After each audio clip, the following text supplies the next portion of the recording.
Hi hello friends, welcome back to my channel. Friends, ಎಲ್ಲರೂ ಹೇಗಿದ್ದೀರಾ? I hope ಎಲ್ಲರೂ ಚೆನ್ನಾಗಿದ್ದೀರಾ ಅಂತ ಭಾವಿಸ್ತಿದ್ದೀನಿ. ಫ್ರೆಂಡ್ಸ್, ಇವತ್ತಿನ ವಿಡಿಯೋದಲ್ಲಿ ನೀವೇನು ನೋಡ್ತಿದ್ದೀರಾ, ಈ ಕಟ್ ವರ್ಕ್ ನೆಕ್ ಶೇಪ್ನ ನಾವು ಕ್ಯಾನ್ವಾಸ್ ಮೇಲೆ ಯಾವ ರೀತಿ ಮಾರ್ಕಿಂಗ್ ಮಾಡಿಕೊಂಡು ಕಟಿಂಗ್ ಮಾಡೋದು ಅಂತ ತೋರಿಸ್ಕೊಡ್ತೀನಿ.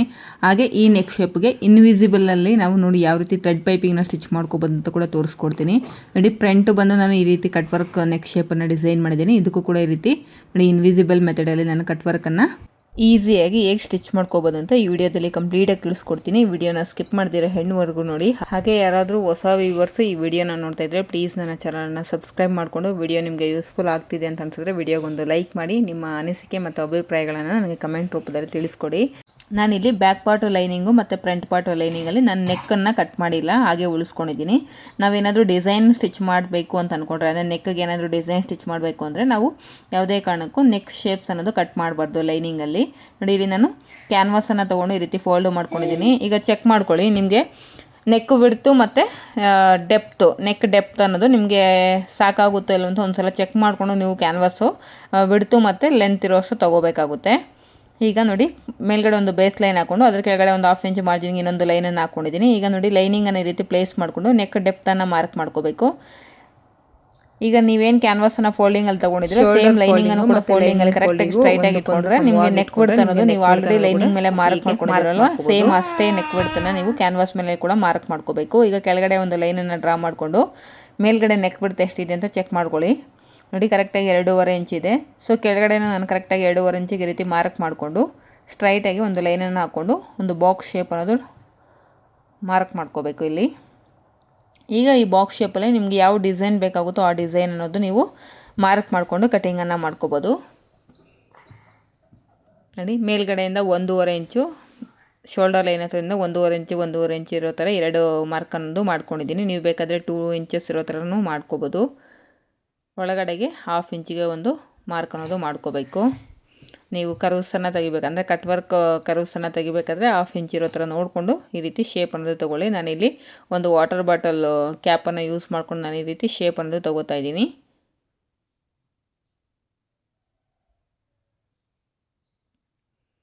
ಈ ರೀತಿ ನೀಟಾಗಿ 2 ಕಟ್ ವರ್ಕ್ ಶೇಪ್ ಅನ್ನೋದು ನಾನಿಲ್ಲಿ ಡ್ರಾ ಮಾಡ್ಕೊಂಡಿದ್ದೀನಿ. ಈಗ ಕೆಳಗಡೆಯಿಂದ ಈ ರೀತಿ ಶೇಪನ್ನು ಕೊಟ್ಕೋಬೇಕು.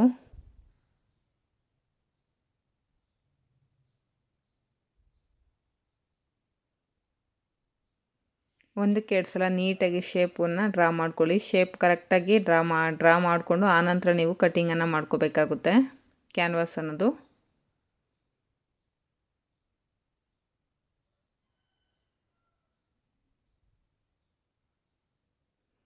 ನಾನು ಮೊದಲೇ ಹೇಳ್ತಾ ಇದ್ದೀನಿ, ನೀವು ಇದೇ ಶೇಪನ್ನೇ ಅಂತ ಏನಿಲ್ಲ, ನಿಮಗೆ ಯಾವ ಶೇಪು ಬೇಕಾಗುತ್ತೋ ಆ ಶೇಪ್ ಅನ್ನೋದು ನೀವು ಡ್ರಾ ಮಾಡ್ಕೊಳ್ಳಿ. ನಾನು ಮತ್ತೆ ಇನ್ನೊಂದು ಸಲ ನನಗೆ ಶೇಪ್ ಕರೆಕ್ಟಾಗಿಲ್ಲ ಅಂತ ಅನಿಸು, ಅದಕ್ಕೆ ನಾನು ಇನ್ನೊಂದು ಸಲ ಈ ರೀತಿ ಶೇಪನ್ನು ಡ್ರಾ ಮಾಡ್ಕೊಂಡಿದ್ದೀನಿ. ಈಗ ಸೆಂಟರಲ್ಲೇ ಒಂದು ಈ ರೀತಿ ಗುಂಪಿನನ್ನು ಪ್ಲೇಸ್ ಮಾಡಿಕೊಂಡು ನೀಟಾಗಿ ಔಟ್ಸೈಡ್ಗೆ 1 ಇಂಚ್ ಎಕ್ಸ್ಟ್ರಾ ಇರೋ ಥರ ನೋಡಿಕೊಂಡು ನಾವು ಈಗ ಈ ನೆಕ್ ಶೇಪ್ ಅನ್ನೋದು ಕಟ್ ಮಾಡ್ಕೋಬೇಕು.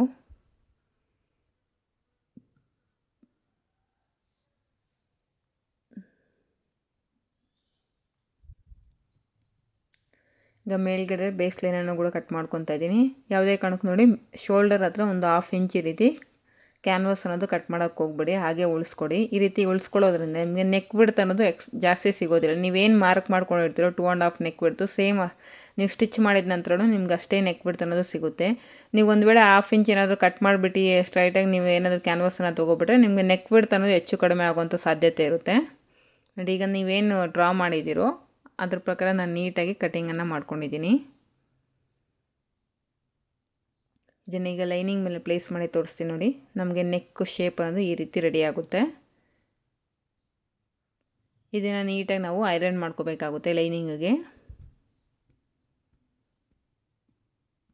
ಹೀಗಾಗಿ ಫ್ರಂಟ್ ಪಾರ್ಟಲ್ಲಿ ಕೂಡ ನಾವು ನೆಕ್ಕನ್ನು ಕಟ್ ಮಾಡ್ಕೋಬೇಕು. ನೋಡಿ, ಈ ರೀತಿ ಫೋಲ್ಡಿಂಗಲ್ಲಿ ನಾನು ಕ್ಯಾನ್ವಾಸನ್ನು ತೊಗೊಂಡಿದ್ದೀನಿ. ಇದು ಫ್ರಂಟ್ ಓಪನ್ ಇರೋದ್ರಿಂದ ನೋಡಿ, ಫಸ್ಟು ಫೋಲ್ಡಿಂಗ್ ಸೈಡು ಒಂದು 1/4 ಇಂಚು ಮಾರ್ಜಿನ್ಗೆ ಒಂದು ಸ್ಟ್ರೈಟ್ ಲೈನ್ ಅನ್ನೋದು ಹಾಕ್ಕೋಬೇಕು. ಯಾಕಂದರೆ ಉಕ್ಸ್ ಪಟ್ಟಿ ಮತ್ತು ಐಪಟ್ಟಿಗೆ ಇದು ಹೋಗುತ್ತೆ. ಇದನ್ನು ಕಂಪಲ್ಸರಿ ಮರಿದಿರ ನೀವು ಈ ರೀತಿ ಮಾರ್ಕ್ ಮಾಡ್ಕೋಬೇಕಾಗುತ್ತೆ. ಈಗ ಇಲ್ಲಿಂದ ಈ ಕಡೆಗೆ ಒಂದು ಸ್ಟ್ರೈಟಾಗಿ ಬೇಸ್ ಲೈನ್ ಹಾಕ್ಕೊಂಡು ಆನಂತರ 1/2 ಇಂಚು ಮಾರ್ಜಿನ್ಗೆ ಇನ್ನೊಂದು ಲೈನು. ಈಗ ನೆಕ್ ಬಿಡ್ತ್ ಅನ್ನೋದು ಉಕ್ಸ್ ಪಟ್ಟಿ ಮತ್ತು ಐಪಟ್ಟಿ ಲೈನ್ ಅನ್ನೋದು ಬಿಟ್ಟು ನೀವು ಚೆಕ್ ಮಾಡ್ಕೋಬೇಕು. ನೋಡಿ, ಇಲ್ಲಾಂದರೆ ನೀವು ಲೈನಿಂಗನ್ನೇ ಈ ರೀತಿ ನೀಟಾಗಿ ಪ್ಲೇಸ್ ಮಾಡ್ಕೊಬಿಟ್ರು ನಿಮಗೆ ನೆಕ್ ಬಿಡ್ತು ಮತ್ತು ನೆಕ್ ಡೆಪ್ತ್ ಅನ್ನೋದು ಈಸಿಯಾಗಿ ಮಾರ್ಕ್ ಮಾಡ್ಕೋಬೋದು. ಈ ಕೆಳಗಡೆ ಕೂಡ ಸ್ಟ್ರೈಟಾಗಿ ಒಂದು ಲೈನನ್ನು ಡ್ರಾ ಮಾಡಿಕೊಂಡು ಮೇಲ್ಗಡೆ ನೆಕ್ ಬಿಡ್ತು ಎಷ್ಟಿರುತ್ತೋ ಸೇಮ್ ಅಷ್ಟೇ ಕೆಳಗಡೆ ನೆಕ್ ಬಿಡ್ತಾಗಿ ಮಾರ್ಕ್ ಮಾಡ್ಕೋಬೇಕು. ನೋಡಿ 2.5 ಮಾರ್ಕ್ ಮಾಡಿಕೊಂಡು ಈ ರೀತಿ ಬಾಕ್ಸ್ ಶೇಪನ್ನು ಡ್ರಾ ಮಾಡ್ಕೋತಾ ಇದ್ದೀನಿ. ಈ ಬಾಕ್ಸ್ ಶೇಪಲ್ಲಿ ನಾನಿಲ್ಲಿ ಬ್ಯಾಕಲ್ಲಿ cut work neck shape design ಮಾಡ್ತಿರೋದ್ರಿಂದ ಫ್ರಂಟು ಕೂಡ ಕಟ್ ವರ್ಕ್ ಬರೋ ಥರನೇ ನಾನು ಮಾರ್ಕ್ ಮಾಡ್ಕೋತಾ ಇದ್ದೀನಿ. ನೋಡಿ 2 ಕಟ್ ವರ್ಕ್ಸ್ ಬರೋ ಥರ ಫ್ರಂಟಲ್ಲಿ ನೆಕ್ಕಿಗೆ ಕೂಡ ನಾನು ಈ ರೀತಿ ಮಾರ್ಕ್ ಮಾಡಿಕೊಂಡು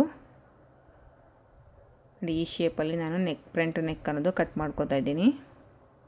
ಸುತ್ತಲೂ ನಮಗೆ ಒಂದು 3/4 ಇಂಚ್ ಅಥವಾ 1 ಇಂಚ್ ಎಕ್ಸ್ಟ್ರಾ ಇರೋ ಥರ ಈ ರೀತಿ ಒಂದು ಮಾರ್ಕ್ ಮಾಡಿಕೊಂಡು ಸ್ಟ್ರೈಟಾಗಿ ನೀವು ಕಟ್ ಮಾಡ್ಕೋಬೇಕಾಗುತ್ತೆ ನೀಟಾಗಿ. ಇಲ್ಲಿ ಕೂಡ ಒಂದು ಗುಂಪಿನ ಸೆಕ್ಯೂರ್ ಮಾಡಿಕೊಂಡು ನೀಟಾಗಿ ಕಟ್ ಮಾಡ್ಕೊಳ್ಳಿ. ನೀವೇನು ಶೇಪನ್ನು ಡ್ರಾ ಮಾಡಿರ್ತೀರೋ ಆ ಶೇಪು ಎಲ್ಲೂ ಕೂಡ ನಿಮಗೆ ಶೇಪ್ ಔಟ್ ಆಗದೆ ಇರೋ ಥರ ನೀಟಾಗಿ ಕ್ಯಾನ್ವಾಸ್ ನೆಕ್ ಶೇಪ್ ಅನ್ನೋದು ಕಟ್ ಮಾಡ್ಕೋಬೇಕು. ಇಲ್ಲಿ ನೋಡಿ ಮೇಲ್ಗಡೆ 1/2 ಇಂಚ್ ಮಾರ್ಜಿನ್ ಅನ್ನೋದು ಶೋಲ್ಡರ್ ಹತ್ರ ಹಾಗೆ ಇಟ್ಕೊಂಡು ನಾನು ನೆಕ್ ಶೇಪ್ ಅನ್ನೋದು ಕಟ್ ಮಾಡ್ಕೊಳ್ತಾ ಇದ್ದೀನಿ. ನಿಮಗೆ ನೆಕ್ ಬಿಡ್ತು ಎಲ್ಲೂ ಕೂಡ ಮಿಸ್ ಮ್ಯಾಚ್ ಆಗದಿರ ಕರೆಕ್ಟಾಗಿ ಬರಬೇಕು. ನೆಕ್ ಬಿಡ್ತು ಅನ್ನಂಗಿದ್ರೆ ನೀವು ಕ್ಯಾನ್ವಾಸ್ ನೆಕ್ಕನ್ನು ಕಟ್ ಮಾಡೋವಾಗ ಶೋಲ್ಡರ್ ಹತ್ರ ಒಂದು 1/2 ಇಂಚ್ ಕ್ಯಾನ್ವಾಸನ್ನು ನೀವು ಹಾಗೆ ಇಟ್ಕೊಂಡು ನೆಕ್ ಶೇಪ್ಸ್ ಅನ್ನೋದು ಕಟ್ ಮಾಡ್ಕೋಬೇಕಾಗುತ್ತೆ. ಈ ಟಿಪ್ಪು ಬಿಗಿನರ್ಸು ತುಂಬಾ ಯೂಸ್ಫುಲ್ ಆಗುತ್ತೆ, ಯೂಸ್ ಮಾಡ್ಕೊಳ್ಳಿ.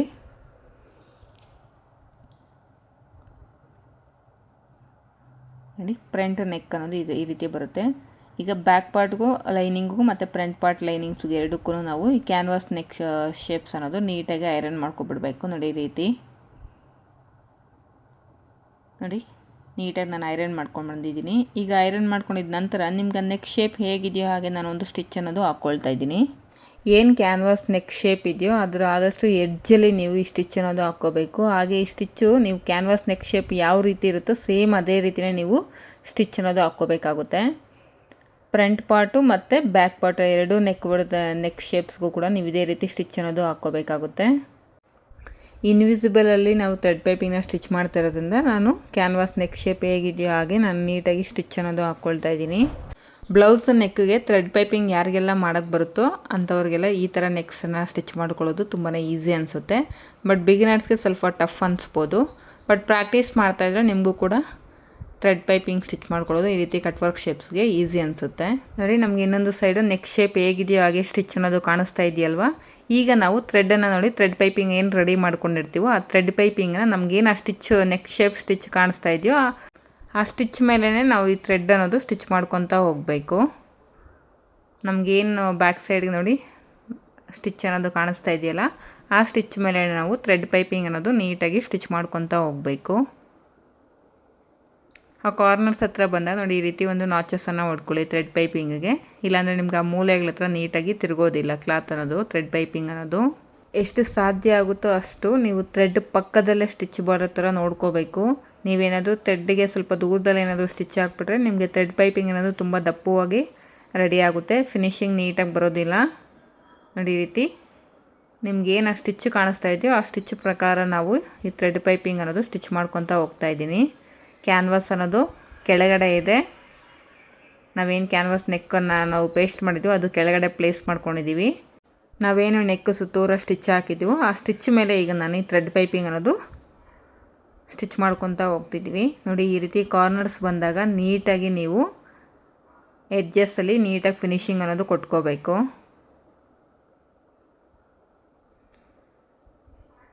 ನೋಡೋದಕ್ಕೆ ನಿಮ್ಗೆ ಕಷ್ಟ ಅನಿಸ್ಬೋದು ಫ್ರೆಂಡ್ಸ್, ಆದರೆ ತುಂಬಾ ಈಸಿಯಾಗಿ ನೀವು ಈ ಕಟ್ ವರ್ಕ್ ನೆಕ್ಸ್ಗೆ ಈ ಮೆಥಡಲ್ಲಿ ನೀವು ಥ್ರೆಡ್ ಪೈಪಿಂಗ್ ಅನ್ನೋದು ಸ್ಟಿಚ್ ಮಾಡ್ಕೋಬೋದು. ಬೋಟಿಕ್ ಲೆವೆಲಲ್ಲಿ ನೀವು ಒಂದೊಳ್ಳೆ ಫಿನಿಶಿಂಗನ್ನು ಕೂಡ ನೀವು ಕೊಟ್ಕೋಬೋದು.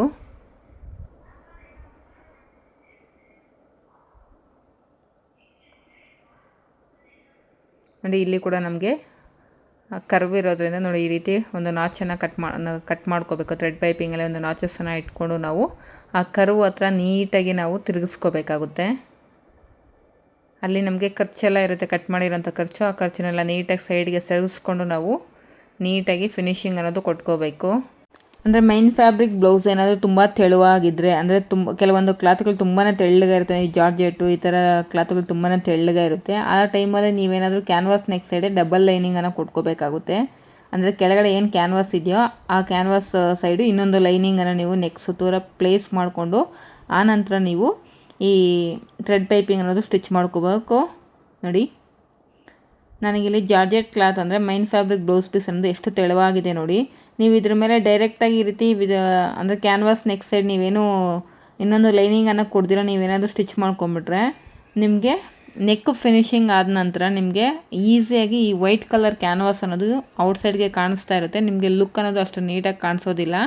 ಈಗ ಮೈನ್ ಫ್ಯಾಬ್ರಿಕ್ ಮೇಲೆ ರೈಟ್ ಸೈಡು ನಾವು ಈ ಲೈನಿಂಗನ್ನು ಈ ರೀತಿ ಪ್ಲೇಸ್ ಮಾಡಿಕೊಂಡು ನೀಟಾಗಿ ಆ ನೆಕ್ ಶೇಪ್ ಹೇಗಿದೆಯೋ ಹಾಗೆ ನಾವು ಸ್ಟಿಚ್ ಅನ್ನೋದು ಹಾಕ್ಕೊಳ್ತಾ ಬರಬೇಕು ನೋಡಿ. ಆ ಕರ್ವ್ಸ್ ಹತ್ರ ಬಂದಾಗ ನೀಟಾಗಿ ನೀವು ಸ್ಟಿಚ್ ಅನ್ನೋದು ಆ ಥ್ರೆಡ್ ಪೈಪಿಂಗ್ ಇದೆಯೋ ಆ ಎಡ್ಜ್ವರೆಗೂ ನಾವು ಸ್ಟಿಚ್ ಅನ್ನೋದು ಹಾಕ್ಕೋಬೇಕಾಗುತ್ತೆ. ಹಾಗೆ ಅಲ್ಲಲ್ಲಿ ಈ ರೀತಿ ಗುಂಡ್ ಪಿನ್ಸನ್ನು ಸೆಕ್ಯೂರ್ ಮಾಡ್ಕೊಳ್ಳಿ. ಆದಷ್ಟು ಥ್ರೆಡ್ ಪಕ್ಕದಲ್ಲೇ ಸ್ಟಿಚ್ ಬರಲಿ. ನಾನು ಈ ಬ್ಯಾಕ್ ಪಾರ್ಟಲ್ಲಿ ಒಂದು ಮಿಸ್ಟೇಕ್ ಮಾಡಿದ್ದೀನಿ. ಏನು ಅಂತ ನೋಡಿ, ನಾವು ಕ್ಯಾನ್ವಾಸ್ ನೆಕ್ ಸೈಡು ನಾವು ಎಕ್ಸ್ಟ್ರಾ ಲೈನಿಂಗನ್ನು ಕೊಟ್ಕೋಬೇಕು. ಇಲ್ಲಾಂದರೆ ನಿಮಗೆ ನನಗಿಲ್ಲಿ ಮೈನ್ ಫ್ಯಾಬ್ರಿಕ್ ಅನ್ನೋದು ತುಂಬ ತೆಳುವಾಗಿರೋದ್ರಿಂದ ಔಟ್ಸೈಡ್ಗೆ ನನಗೂ ವೈಟ್ ಕಲರ್ ಕ್ಯಾನ್ವಾಸ್ ಅನ್ನೋದು ಕಾಣಿಸ್ತಾ ಇತ್ತು. ಸೊ ನಾನು ಮತ್ತೆ ಬ್ಯಾಕ್ ಸೈಡ್ಗೆ ಇದನ್ನು ಟರ್ನ್ ಮಾಡಿಕೊಂಡು ಎಕ್ಸ್ಟ್ರಾ ಲೈನಿಂಗ್ ಅನ್ನೋದು ಅಟ್ಯಾಚ್ ಮಾಡ್ಕೊಂಡಿದ್ದೀನಿ. ಫ್ರಂಟ್ ಪಾರ್ಟಲ್ಲೇ ತೋರಿಸ್ಕೊಡ್ತೀನಿ ಯಾವ ರೀತಿ ನಾವು ಎಕ್ಸ್ಟ್ರಾ ಲೈನಿಂಗ್ ಅನ್ನೋದು ಅಟ್ಯಾಚ್ ಮಾಡ್ಕೋಬೇಕು ಅಂತ. ಕೆಲವೊಂದು ಮಿಸ್ಟೇಕ್ಸನ್ನು ನೀವು ರೆಕ್ಟಿಫೈ ಮಾಡಿಕೊಂಡು ನೀವು ನೀಟಾಗಿ ಫಿನಿಶಿಂಗ್ ಅನ್ನೋದು ಕೊಡಬೇಕಾಗುತ್ತೆ. ನಿಮ್ಗೊಂದು ವೇಳೆ ಮೈನ್ ಫ್ಯಾಬ್ರಿಕ್ ಅನ್ನೋದು ಏನಾದರೂ ಸ್ವಲ್ಪ ಮಂದವಾಗಿದ್ದು ನಿಮಗೆ ಕ್ಯಾನ್ವಾಸ್ ಅನ್ನೋದು ಔಟ್ಸೈಡ್ಗೆ ಕಾಣಿಸಲ್ಲ ಅನ್ನೋಂಗಿದ್ರೆ ನೀವು ಇದೇ ಸೇಮ್ ಯಾವುದೇ ರೀತಿ ಎಕ್ಸ್ಟ್ರಾ ಲೈನಿಂಗನ್ನು ಯೂಸ್ ಮಾಡ್ಕೊಳ್ಳೋ ಅವಶ್ಯಕತೆ ಇಲ್ದಿರ ನೀವು ನೆಕ್ ಶೇಪ್ ಅನ್ನೋದು ಸ್ಟಿಚ್ ಮಾಡ್ಕೋಬೋದು. ನನಗಿಲ್ಲಿ ಮೈನ್ ಫ್ಯಾಬ್ರಿಕ್ ಅನ್ನೋದು ತುಂಬ ತೆಳುವಾಗಿದೆ, ನೀವು ನೋಡ್ತಿರ್ಬೋದು. ಬ್ಲೌಸ್ ಪೀಸ್ ಕೆಳಗಡೆ ನನಗೇನು ಮಿಷಿನ್ದು ಟೇಬಲ್ ಇದೆ ಆ ಟೇಬಲ್ ಕೂಡ ನನಗೆ ಎಷ್ಟು ನೀಟಾಗಿ ವಿಸಿಬಲ್ ಅನ್ನೋದು ಕಾಣಿಸ್ತಾ ಇದೆ ನೋಡಿ.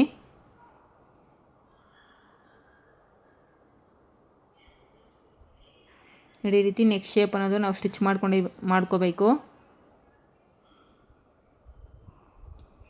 ಒಂದು ಸಲ ಚೆಕ್ ಮಾಡ್ಕೊಳ್ಳಿ, ಕಟ್ ಮಾಡದಿರೋಕ್ಕೆ ಮೊದಲೇ ಒಂದು ಸಲ ಚೆಕ್ ಮಾಡ್ಕೊಳ್ಳಿ ಕರೆಕ್ಟಾಗಿ ಬಂದಿದೆಯೋ ಇಲ್ವಾ ಥ್ರೆಡ್ ಪೈಪಿಂಗ್ ಅನ್ನೋದು ಚೆಕ್ ಮಾಡಿಕೊಂಡು ಆನಂತರ ನೀವು ನೆಕ್ಕು ಎಕ್ಸ್ಟ್ರಾ ಏನಿದೆಯೋ ಸುತ್ತಲೂ ನೆಕ್ ಸುತ್ತೂರ ಒಂದು 1/4 ಇಂಚ್ ಮಾರ್ಜಿನನ್ನು ಬಿಟ್ಕೊಂಡು ನೀವು ಕಟ್ ಮಾಡ್ಕೋಬೇಕಾಗುತ್ತೆ.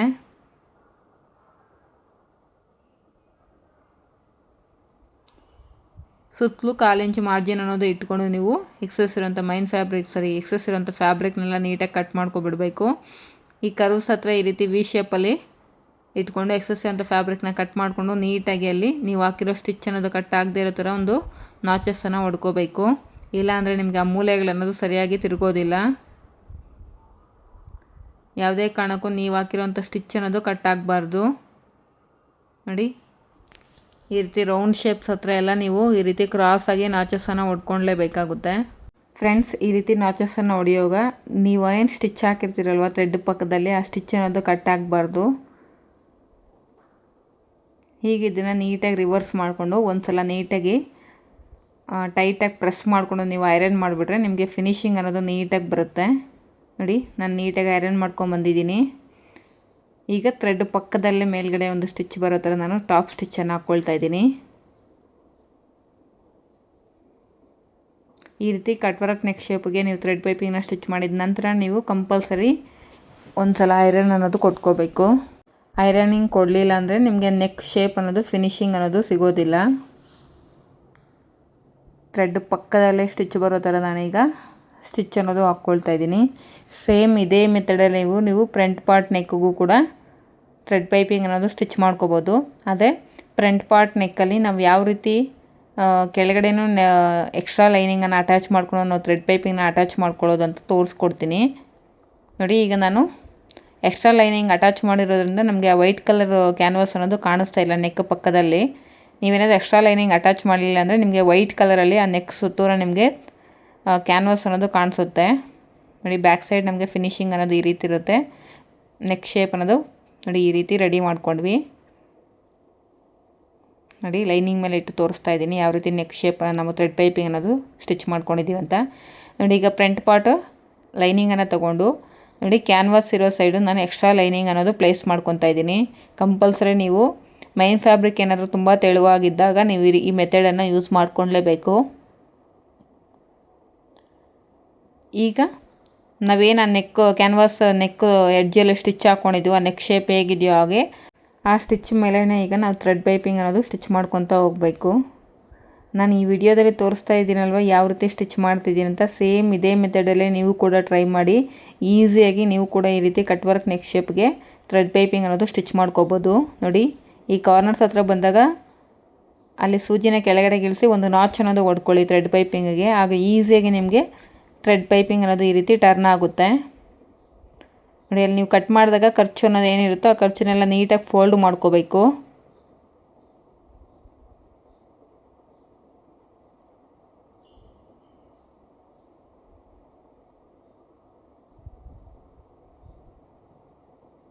ನೋಡಿ ಈ ರೀತಿ ನೀಟಾಗಿ ಆ ಥ್ರೆಡ್ ಪೈಪಿಂಗ್ ಅನ್ನೋದು ಸ್ಟಿಚ್ ಮಾಡ್ಕೊಂಡ್ವಿ ನೋಡಿ. ಆ ನಾಚಸ್ ಹತ್ರ ಎಕ್ಸ್ಟ್ರಾ ಮಾರ್ಜಿನ್ ಏನಿದೆ ಅದನ್ನೆಲ್ಲ ನೀಟಾಗಿ ಕಟ್ ಮಾಡ್ಕೊಳ್ಳಿ ನೋಡಿ. ಬ್ಯಾಕ್ ಸೈಡ್ ಅನ್ನೋದು ಈ ರೀತಿ ಕಾಣಿಸುತ್ತೆ. ಎಕ್ಸ್ಟ್ರಾ ಲೈನಿಂಗ್ ಏನಿದೆಯೋ ಅದು ಕ್ಯಾನ್ವಾಸ್ ಸುತ್ತೂರ ಈ ರೀತಿ ಸ್ಟಿಚ್ ಮಾಡಿಕೊಂಡು ಎಕ್ಸ್ಟ್ರಾ ಇರೋದನ್ನೆಲ್ಲ ನೀಟಾಗಿ ಟ್ರಿಮ್ ಮಾಡ್ಕೊಬಿಡಬೇಕು ನೋಡಿ. ಲೈನಿಂಗ್ ಈ ರೀತಿ ಎಕ್ಸ್ಟ್ರಾ ಏನಿದೆಯೋ ಅದನ್ನೆಲ್ಲ ನೀಟಾಗಿ ಕಟ್ ಮಾಡ್ಕೊಬಿಡಬೇಕು. ಈಗ ಇದನ್ನು ನಾವು ಮೈನ್ ಫ್ಯಾಬ್ರಿಕ್ ಮೇಲೆ ಪ್ಲೇಸ್ ಮಾಡಿಕೊಂಡು ನೋಡಿ, ಮೈನ್ ಫ್ಯಾಬ್ರಿಕ್ಕು ರೈಟ್ ಸೈಡ್ ಮೇಲೆ ಈ ರೀತಿ ಪ್ಲೇಸ್ ಮಾಡಿಕೊಂಡು ಈ ರೀತಿ ಗುಂಡು ಪಿನ್ಸನ್ನು ಸೆಕ್ಯೂರ್ ಮಾಡ್ಕೊಳ್ಳಿ. ಸೆಕ್ಯೂರ್ ಮಾಡಿಕೊಂಡು ನೀಟಾಗಿ ಸ್ಟಿಚ್ ಅನ್ನೋದು ಹಾಕ್ಕೊಳ್ತಾ ಬರಬೇಕು ಥ್ರೆಡ್ ಪಕ್ಕದಲ್ಲೇ. ನಾವು ಆಲ್ರೆಡಿ ಥ್ರೆಡನ್ನು ಸ್ಟಿಚ್ ಮಾಡಿದಾಗ ಏನು ಸ್ಟಿಚ್ ಹಾಕಿರ್ತೀವೋ ಸೇಮ್ ಆ ಸ್ಟಿಚ್ ಮೇಲೇ ನಾವು ಈಗ ಇನ್ನೊಂದು ಸ್ಟಿಚ್ ಅನ್ನೋದು ಹಾಕ್ಕೋಬೇಕು. ಆದಷ್ಟು ಥ್ರೆಡ್ ಪಕ್ಕದಲ್ಲೇ ಸ್ಟಿಚ್ ಅನ್ನೋದು ಬೀಳಬೇಕು. ಹಾಗೆ ಆ ಕಾರ್ನರ್ಸ್ ಹತ್ರ ಬಂದಾಗ ಸೂಜಿನ ನೀಟಾಗಿ ಕೆಳಗಡೆ ಥ್ರೆಡ್ ಪಕ್ಕದಲ್ಲೇ ಇಳಿಸ್ಕೊಂಡು ನೀವು ಸ್ಟಿಚ್ ಹಾಕ್ಕೊಂಡಾಗ ಮಾತ್ರ ನಿಮ್ಗೆ ಆ ಕಾರ್ನರ್ಸ್ ಅನ್ನೋದು ನೀಟಾಗಿ ರಿವರ್ಸ್ ಮಾಡ್ಕೊಳ್ಳೋಕ್ಕಾಗುತ್ತೆ. ಒಂದು ಸಲ ಚೆಕ್ ಮಾಡ್ಕೊಳ್ಳಿ ಈ ರೀತಿ ಬ್ಯಾಕ್ ಸೈಡು ಥ್ರೆಡ್ ಪೈಪಿಂಗ್ ಅನ್ನೋದು ಕರೆಕ್ಟಾಗಿ ಬಂದಿದೆಯೋ ಇಲ್ಲ ಚೆಕ್ ಮಾಡಿಕೊಂಡು ನೀವು ಈ ನೆಕ್ ಶೇಪ್ ಅನ್ನೋದು ಕಟ್ ಮಾಡ್ಕೋಬೇಕಾಗುತ್ತೆ ನೋಡಿ. 1/4 ಇಂಚ್ ಮಾರ್ಜಿನ್ ಇರೋ ಥರ ಈ ನೆಕ್ ಶೇಪನ್ನು ಕಟ್ ಮಾಡಿಕೊಂಡು ಆ ಕರ್ವ್ಸ್ ಇರೋ ಹತ್ರ ಎಲ್ಲ ನಾವು ಈ ರೀತಿ ನಾಚಸ್ ಅನ್ನೋದು ಹೊಡ್ಕೋಬೇಕು ನೋಡಿ. ಆದಷ್ಟು ಕ್ರಾಸ್ ಕಟ್ಟಿಂಗಲ್ಲಿ ನಾವು ಈ ರೀತಿ ನಾಚಸ್ ಅನ್ನೋದು ಹೊಡ್ಕೋಬೇಕು.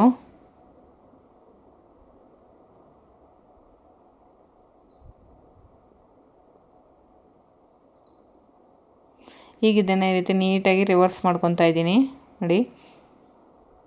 ಈ ರೀತಿ ನೀಟಾಗಿ ರಿವರ್ಸ್ ಮಾಡಿಕೊಂಡು ಮೇಲ್ಗಡೆ ಒಂದು ಟಾಪ್ ಸ್ಟಿಚ್ ಅನ್ನೋದು ಹಾಕ್ಕೋಬೇಕಾಗುತ್ತೆ. ಒಂದು ಸಲ ಬೇಕಾದರೆ ನೀಟಾಗಿ ಐರನ್ ಮಾಡ್ಕೊಬಿಡಿ. ನಾನು ಇಲ್ಲೇನೂ ಐರನ್ ಮಾಡ್ತಾಯಿಲ್ಲ. ನೀಟಾಗಿ ಈ ರೀತಿ ರಿವರ್ಸ್ ಮಾಡಿಕೊಂಡು ಅದರ ಪಕ್ಕದಲ್ಲಿ ಅಂದರೆ ಥ್ರೆಡ್ ಪಕ್ಕದಲ್ಲೇ ಒಂದು ಟಾಪ್ ಸ್ಟಿಚ್ ಅನ್ನೋದು ಹಾಕ್ಕೊಳ್ತಾ ಇದ್ದೀನಿ. ಐರನ್ ಮಾಡ್ಕೊಂಡಿದ ನಂತರ ನೀವು ಈ ಸ್ಟಿಚ್ ಬೇಕಾದರೂ ಹಾಕ್ಕೋಬೋದು. ತುಂಬ ನೀಟಾಗಿ ಫಿನಿಶಿಂಗ್ ಅನ್ನೋದು ಬರುತ್ತೆ. ಫ್ರೆಂಡ್ಸ್, ವಿಡಿಯೋ ನಿಮಗೆ ಯೂಸ್ಫುಲ್ ಆಗಿದೆ ಅಂತ ಅನಿಸಿದ್ರೆ ಖಂಡಿತವಾಗ್ಲೂ ವಿಡಿಯೋಗೊಂದು ಲೈಕ್ ಮಾಡಿ. ನೀವು ಮಾಡೋ ಒಂದು ಲೈಕಿಂದ ಈ ವಿಡಿಯೋ ಅನ್ನೋದು ಹೊಸ ವ್ಯೂವರ್ಸ್ಗೆ ಯೂಟ್ಯೂಬ್ ಅನ್ನೋದು ಸಜೆಸ್ಟ್ ಮಾಡುತ್ತೆ. ಪ್ಲೀಸ್ ವಿಡಿಯೋಗೆ ಲೈಕ್ ಮಾಡೋದು ಮರ್ತೋಗ್ಬೇಡಿ ನೋಡಿ. ಹೀಗೆ ನೀಟಾಗಿ ಕ್ಲಾತನ್ನು ಸರಿಪಡಿಸ್ಕೊಳ್ತಾ ನೀವು ಥ್ರೆಡ್ ಪಕ್ಕದಲ್ಲೇ ಸ್ಟಿಚ್ ಅನ್ನೋದು ಹಾಕ್ಕೋಬೇಕಾಗುತ್ತೆ ನೋಡಿ. ಎಷ್ಟು ನೀಟಾಗಿ ನಮಗೆ ಥ್ರೆಡ್ ಪೈಪಿಂಗ್ ಅನ್ನೋದು ರೆಡಿ ಆಯಿತು. ಸುತ್ತಲೂ ಈಗ ನಾವು ಮೈನ್ ಫ್ಯಾಬ್ರಿಕನ್ನು ಲೈನಿಂಗಿಗೆ ಅಟ್ಯಾಚ್ ಮಾಡಿಕೊಂಡು ಎಕ್ಸಸ್ ಇರೋಂಥ ಫ್ಯಾಬ್ರಿಕ್ನ ಕಟ್ ಮಾಡ್ಕೋಬೇಕು. ಈಗ ಸೇಮ್ ಇನ್ನೊಂದು ಸೈಡು ನೆಕ್ ಶೇಪನ್ನು ಕೂಡ ನಾವು ಇದೇ ರೀತಿ ಸ್ಟಿಚ್ಚನ್ನು ಹಾಕ್ಕೋಬೇಕಾಗುತ್ತೆ ನೋಡಿ. ಎಕ್ಸ್ಟ್ರಾ ಲೈನಿಂಗ್ ಅನ್ನೋದು ತೊಗೊಂಡಿದ್ದೀನಿ. ಕ್ಯಾನ್ವಾಸ್ ಮೇಲೆ ಎಕ್ಸ್ಟ್ರಾ ಲೈನಿಂಗನ್ನು ಈ ರೀತಿ ಪ್ಲೇಸ್ ಮಾಡಿಕೊಂಡು ಕ್ಯಾನ್ವಾಸ್ಗೆ ರಾಂಗ್ ಸೈಡಲ್ಲಿ ನಾವು ಥ್ರೆಡ್ ಪೈಪಿಂಗ್ ಅನ್ನೋದು ಸ್ಟಿಚ್ ಮಾಡ್ಕೋಬೇಕು.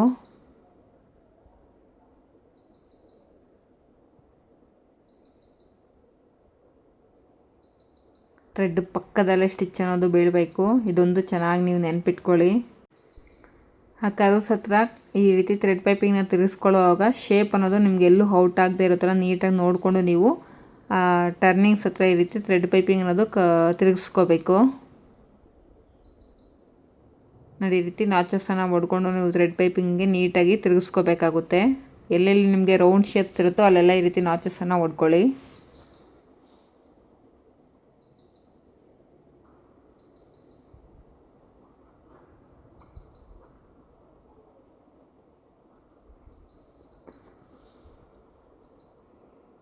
ಈ ರೀತಿ ನೀಟಾಗಿ ನಾಚಸನ್ನು ಹೊಡ್ಕೊಂಡು ಈಗ ಮೈನ್ ಫ್ಯಾಬ್ರಿಕ್ ರೈಟ್ ಸೈಡ್ ಮೇಲೆ ಈ ಲೈನಿಂಗನ್ನು ಈ ರೀತಿ ಪ್ಲೇಸ್ ಮಾಡಿಕೊಂಡು ಅಲ್ಲಲ್ಲಿ ಈ ಬಾಲ್ ಪಿನ್ಸನ್ನು ನೀಟಾಗಿ ಸೆಕ್ಯೂರ್ ಮಾಡಿಕೊಂಡು ಆನಂತರ ನೀವು ನೆಕ್ ಶೇಪ್ ಅನ್ನೋದು ಸ್ಟಿಚ್ ಮಾಡ್ಕೋಬೇಕು. ಇದು ಜಾರ್ಜೆಟ್ ಫ್ಯಾಬ್ರಿಕ್ ಆಗಿರೋದ್ರಿಂದ ಮೈನ್ ಫ್ಯಾಬ್ರಿಕ್ಕು ಕ್ಲಾತನ್ನು ನೀಟಾಗಿ ಈ ರೀತಿ ಸರಿಪಡಿಸ್ಕೋಬೇಕು ಕೆಳಗಡೆ, ಇಲ್ಲಾಂದರೆ ನಿಮಗೆ ರಿಂಕಲ್ಸ್ ಬಂದುಬಿಡೋ ಸಾಧ್ಯತೆ ಇರುತ್ತೆ. ನೀಟಾಗಿ ಒಂದಕ್ಕೆ 2 ಸಲ ನೀವು ಕೆಳಗಡೆ ಕ್ಲಾತನ್ನು ನೀಟಾಗಿ ಸರಿಪಡಿಸ್ಕೊಂಡು ನೀವು ಈ ನೆಕ್ ಶೇಪ್ ಅನ್ನೋದು ನೀಟಾಗಿ ಸ್ಟಿಚ್ ಮಾಡ್ಕೊತ ಬರಬೇಕು.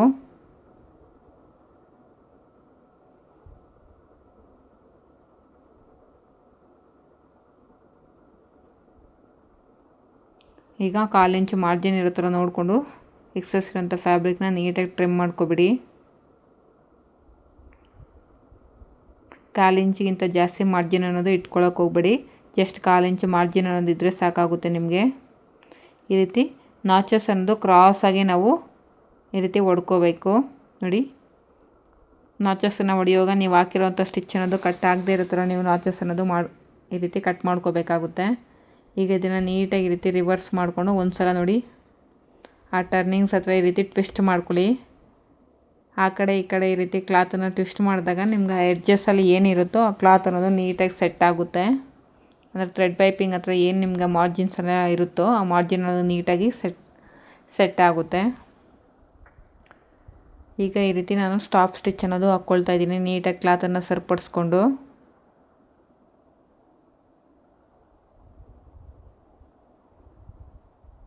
ಫ್ರೆಂಡ್ಸ್, ವಿಡಿಯೋ ನಿಮಗೆ ಯೂಸ್ಫುಲ್ ಆಗಿದೆ ಅಂತ ಅಂದ್ಕೊಳ್ತೀನಿ. ವಿಡಿಯೋ ಯೂಸ್ಫುಲ್ ಆಗಿದೆ ಖಂಡಿತವಾಗ್ಲೂ ವಿಡಿಯೋಗೊಂದು ಲೈಕ್ ಮಾಡಿ. ಹಾಗೆ ಯಾರಾದರೂ ಹೊಸದಾಗಿ ಈ ವಿಡಿಯೋನ ನೋಡ್ತಾ ಇದ್ದರೆ ಪ್ಲೀಸ್ ನನ್ನ ಚಾನಲ್ನ ಸಬ್ಸ್ಕ್ರೈಬ್ ಮಾಡಿಕೊಂಡು ವೀಡಿಯೋಸ್ನ ನೋಡಿ. ನಿಮ್ಮ ಫ್ಯಾಮಿಲಿ ಅಥವಾ ಫ್ರೆಂಡ್ಸ್ ಸರ್ಕಲ್ ಯಾರಾದರೂ ಸ್ಟಿಚಿಂಗನ್ನು ಮಾಡ್ತಾಯಿದ್ರೆ ಅಂಥವ್ರಿಗೆ ಈ ವಿಡಿಯೋಸ್ನ ಶೇರ್ ಮಾಡಿ ಫ್ರೆಂಡ್ಸ್. ನೀಟಾಗಿ ಲೈನಿಂಗಿಗೆ ನಾನು ಮೈನ್ ಫ್ಯಾಬ್ರಿಕ್ನ ಅಟ್ಯಾಚ್ ಮಾಡಿಕೊಂಡು ಎಕ್ಸಸ್ ಇರೋಂಥ ಫ್ಯಾಬ್ರಿಕ್ನ ನೀಟಾಗಿ ಕಟ್ ಮಾಡ್ಕೊಂಡಿದ್ದೀನಿ ನೋಡಿ. ಫೈನಲ್ ಆಗಿ ನಮಗೆ ನೆಕ್ ಶೇಪ್ ಅನ್ನೋದು ಈ ರೀತಿ ಕಾಣಿಸ್ತಿದೆ. ಈ ವಿಡಿಯೋ ನೋಡಿರೋ ಎಲ್ಲರಿಗೂ ತುಂಬಾ ಥ್ಯಾಂಕ್ಸ್. ಮುಂದಿನ ವಿಡಿಯೋದಲ್ಲಿ ಮತ್ತೆ ಸಿಗ್ತೀನಿ. ಟೇಕ್ ಕೇರ್ ಫ್ರೆಂಡ್ಸ್, ಬಾಯ್.